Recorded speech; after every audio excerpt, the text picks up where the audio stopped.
Hi friends, मैं जागेश्वर कुमार समृद्धि education YouTube channel पर आप सबों का स्वागत करता हूं। दोस्तों प्राचीन इतिहास का सीरीज चल रहा है, एंशिएंट हिस्ट्री का सीरीज चल रहा है। और इस वीडियो बैच में प्राचीन इतिहास में मैंने आप लोगों को प्राचीन भारतीय इतिहास के स्रोत के बारे में बताया था। साथ में पाषाण युग चल रहा है, जिसमें स्टोन एज में हम लोगों ने पूरा पाषाण काल, मध्य पाषाण काल, नव पाषाण काल के बारे में हम लोगों ने चर्चा किया था। साथ ही आपको बताया था ताम्र पाषाण काल के बारे में, जिसमें तांबे और पत्थर दोनों का प्रयोग किया गया। उस काल को ताम्र पाषाण काल कहते हैं। मैंने पिछली कक्षा में आप लोगों को बताया था कि हम लोग कुछ ताम्र पाषाण कालीन स्थल और नव पाषाण कालीन स्थल, जिससे लगातार परीक्षा में क्वेश्चंस रिपीट होता है, उस वैसे कुछ स्थलों को हम लोग देखेंगे। तो आइए हम लोग देखते हैं ताम्र पाषाण कालीन स्थल। यानी ताम्र पाषाण काल के समय में वैसे कौन कौन से स्थल हैं जो एग्जामिनेशन के दृष्टिकोण से, परीक्षा के दृष्टिकोण से हम लोग को ध्यान में रखना है। तो इसमें पहला आता है दोस्तों इनाम गांव। इनाम गांव जो कि महाराष्ट्र में है, और इनाम गांव इसलिए हम लोग के लिए ज़रूरी है क्योंकि वहाँ से कच्ची मिट्टी के मकान और गोलाकार गड्ढों वाले मकान के साक्ष्य मिले हैं। मतलब इनाम गांव जो महाराष्ट्र में है, वहाँ से कच्ची मिट्टियों के मकान के प्रमाण मिला है और गोलाकार गड्ढों वाला घर का प्रमाण मिला है। दूसरा है दायमाबाद जो महाराष्ट्र में पड़ता है, वहाँ से कलश समाधान का प्रमाण मिला है। दायमाबाद से कलश समाधान का प्रमाण मिला है, मतलब कलश में शव के अवशेषों को रखने का प्रमाण मिला है, और कलश को घरों के फर्श के नीचे रखने का प्रमाण भी मिला है।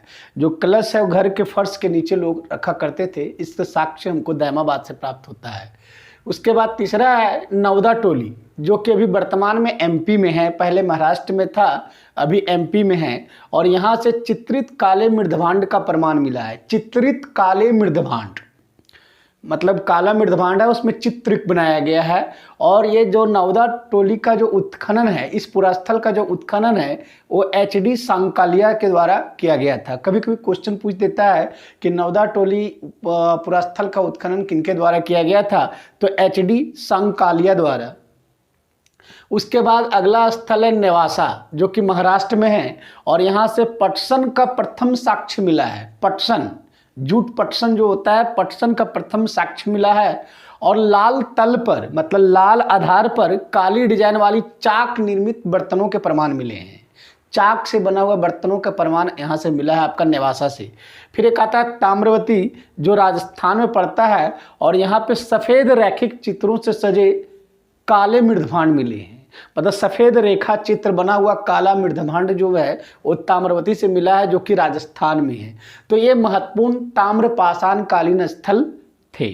आपको ये स्थल भी ध्यान में रखना है दोस्तों। क्वेश्चन में दे देता है कि निम्न में से कौन ताम्र पाषाण कालीन स्थल हैं, या निम्न में से कौन ताम्र पाषाण कालीन स्थल नहीं है। तो ये दो तरह से क्वेश्चन एग्जामिनेशन में पूछा जा सकता है। तो आपको ये ध्यान में रखना है कि इनाम गांव, दायमाबाद, नवदा टोली, नेवासा, ताम्रवती, ये सब जो है सो ताम्र पाषाण कालीन स्थल है। आपको ये भी क्वेश्चन पूछ सकता है कि दायमाबाद कहाँ, किस राज्य में है, या नवदा टोली किस राज्य में है, नेवासा किस राज्य में है, ताम्रवती किस राज्य में है। इससे भी संबंधित क्वेश्चन आपको पूछा जाता है। या कोई भी एक वर्ड स्टेटमेंट दे देगा, जैसे कच्ची मिट्टी के मकान या गोलाकार गड्ढों वाले मकान के साक्ष्य कहाँ से प्राप्त हुए हैं। तो इस तरह का क्वेश्चन एग्जामिनेशन में बराबर आते रहता है दोस्तों। इस दृष्टिकोण से यह टॉपिक काफ़ी आपके लिए महत्वपूर्ण है, आपके एग्जामिनेशन के दृष्टिकोण से काफ़ी इंपॉर्टेंट है। अगला है नव पाषाण कालीन स्थल। नव पाषाण काल में कौन कौन से ऐसे स्थल हैं जो एग्जामिनेशन के दृष्टिकोण से महत्वपूर्ण है, इस पर हम लोग ध्यान देंगे। तो पहला आता है बुर्ज होम, जो कि कश्मीर में है।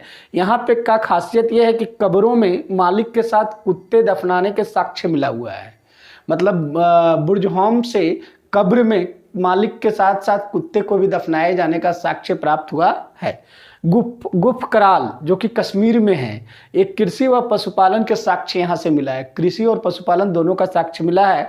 हड्डी निर्मित औजार यहाँ से प्राप्त हुआ है। साथ ही धूसर मृदभांडों का प्रमाण भी मिला है। सिलबट्टा व हड्डी से निर्मित सुई के भी प्रमाण मिला हुआ है। तो ये सारे साक्ष्य जो आपका गुफ कराल से मिला हुआ, जो कि कश्मीर में है, तो इसको ध्यान में रखना है। उसके बाद है मेहरगढ़, जो कि अभी पाकिस्तान में है। मेहरगढ़ से गेहूं की 3 किस्म और जौ की 2 किस्मों की खेती का प्रमाण प्राप्त होता है। साथ ही कच्ची ईंटों के आयताकार मकान यहाँ से मिले हुए हैं। और प्राचीनतम अस्थायी जीवन के साक्ष्य, प्राचीनतम काल में अस्थायी जीवन का साक्ष्य सबसे पहले कहाँ से प्राप्त हुआ, तो वो मेहरगढ़ से प्राप्त हुआ है। ये ध्यान में रखेंगे दोस्तों। उसके बाद आता है महदहा, जो कि यूपी में पड़ता है। गोलाकार झोपड़ियों के प्रमाण, यहाँ से गोलाकार झोपड़ी का प्रमाण मिला है। साथ में धान के अलावा जौ की खेती व पशुबाड़ा के भी साक्ष्य मिला है। धान के अलावा जौ की भी खेती का प्रमाण यहाँ से प्राप्त हुआ है। साथ में पशुबाड़ा जहाँ पे पशुओं को रखा जाता था उसका भी साक्ष्य मिला है। फिर है कोल्डिहवा, जो कि यूपी में है। यहाँ से धान की खेती के संदर्भ में विश्व में प्राचीनतम साक्ष्य मिला है। धान की खेती का विश्व में सबसे पहला साक्ष्य कहाँ से मिला है, तो कोल्डिहवा होगा दोस्तों, जो कि यूपी में पड़ता है। फिर है संगनकल्लू, जो कि कर्नाटक में पाया जाता है। यहाँ के कर्नाटक के बेलारी जिले में राख के टीले मिले हुए, राख का टीला मिला हुआ है कर्नाटक के बेलारी जिले में। फिर है पिकलीहल, जो कि कर्नाटक में पड़ता है। यहाँ राख के ढेर मिला हुआ है। राख का टीला अगर पूछेगा तो संगनकल्लू, और राख का ढेर अगर पूछेगा तो पिकलीहल। साथ में निवास स्थल के साक्ष्य भी प्राप्त हुआ है पिकलीहल से। उसके बाद चौपानी मांडो, चौपानी मांडो जो कि यूपी में पड़ता है। यहाँ का खासियत यह है दोस्तों कि यहाँ मधुमक्खी के छत्ते के जैसा झोपड़ियाँ प्राप्त हुआ है। और ज्यामितीय आकार के सूक्ष्म पाषाण व हस्त निर्मित मृदभांड प्राप्त हुआ है। ज्यामितीय आकार का सूक्ष्म छोटे छोटे पत्थर के और हस्त निर्मित मृदभांड मतलब बर्तन प्राप्त हुए हैं। फिर है सारू तारू, जो कि असम में पड़ता है। यहाँ से आदिम कुल्हाड़ियाँ, आदिम काल में कुल्हाड़ी जो इस लोग इस्तेमाल करता था उसका साक्ष्य मिला है। साथ में साथ चित्रित मृदभांड। उसके बाद आता है चिरांद, चिरांद जो बिहार में पाया जाता है दोस्तों। यहाँ से हिरणों के सींगों से निर्मित हड्डी के उपकरण मिले हुए हैं, मतलब हड्डी का उपकरण मिला हुआ है और उसमें ज़्यादातर हिरण के सींग का इस्तेमाल किया गया है। उसके बाद आता है दावोजली, जो कि असम में पड़ता है। यहाँ कृषि और पशुपालन के साक्ष्य प्राप्त हुआ है। तो ये कुछ नवपाषाण कालीन स्थल थे जो आपको एग्जामिनेशन के दृष्टिकोण से ध्यान रखना है। दोस्तों ये जो सीरीज चल रहा है आप बिल्कुल क्रम से सीरीज को देखें। अगर आप एग्जामिनेशन को क्रैक करना चाहते हैं तो बिल्कुल जो भी प्ले लिस्ट में आप जाएंगे और वीडियो प्ले लिस्ट है, वीडियो हिस्ट्री इस तरह प्लेलिस्ट बना हुआ है। Geography, Indian polity, video batch Indian polity, video batch history, video batch geography, playlist में आप जाएंगे वहाँ पे सारा क्रम में आपको मिल जाएगा। और आप वीडियो को क्रम से देखेंगे तो आपको ज़्यादा बेहतर तरीके से समझ में आएगा दोस्तों।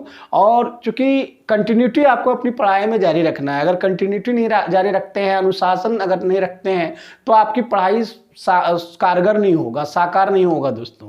तो प्लीज़ यह वीडियो अगर पसंद आ रहा है तो इसको लाइक कीजिए, सब्सक्राइब कीजिए और अपने अधिक से अधिक दोस्तों को शेयर कीजिए ताकि यह वीडियो अधिक से अधिक लोगों तक पहुंचे और अधिक से अधिक लोग इस वीडियो का फ़ायदा उठाएं दोस्तों। धन्यवाद दोस्तों।